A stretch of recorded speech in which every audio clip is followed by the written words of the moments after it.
Әл-хаққы, ақиқат, хақ, шындық иесі.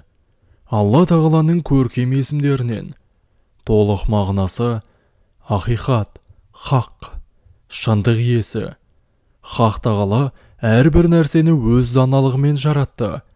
Қабірдегілерге есеп беру үшін және жәннат немесе тозаққа жіберілу үшін дірілдеді.